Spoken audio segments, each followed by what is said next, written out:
Education Station. My name is Karen and I'm coming to you from the Deltona Regional Library. Today we're going to talk a little bit about photography. Let's figure out how to take some really good pictures. We're going to go over 3 quick tips that work for any camera, phone, anything. It will always help you get the best photograph.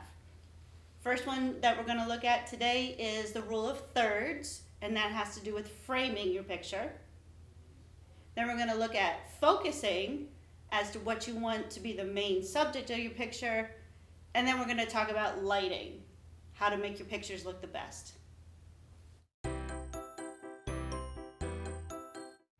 So the first tip we're going to go over today is called the rule of thirds, and it's about framing. What do you want to be the subject of your picture? So if you think about it, I have a little cheat sheet here. So the rule of thirds is you're talking about 3 rows and 3 lines, pretty much just like a tic-tac-toe board. You want to put your subject at the intersection of the lines, and that'll give you the most interesting pictures. So your subject doesn't always have to be right in the center, standing straight. You can move it to the side, you can focus on or look at some other things. So let's take a look using this rule of thirds. So Mary is holding it now with her face in the intersection, and you can see how interesting the photograph is. So we're going to move it around and you can see how different, she's not going to move, the framing will move, and we can see how the picture changes. There's another one.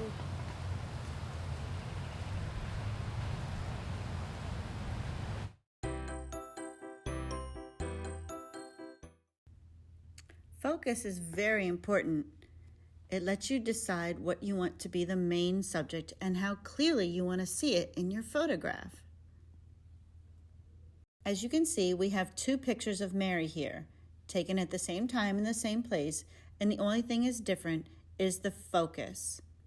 The focus on the left, everything is in sharp, clear focus.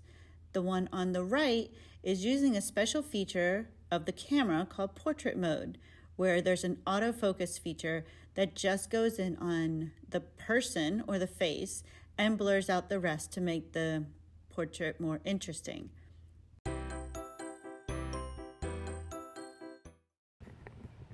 So when we talk about lighting, we always want our main light source to be behind the camera and in front of the subject.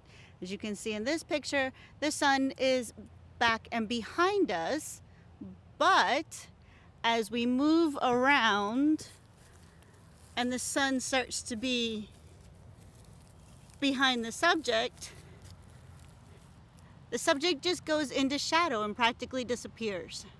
So go on out there, take some really great pictures, have lots of fun. We'll see you next time on another Education Station.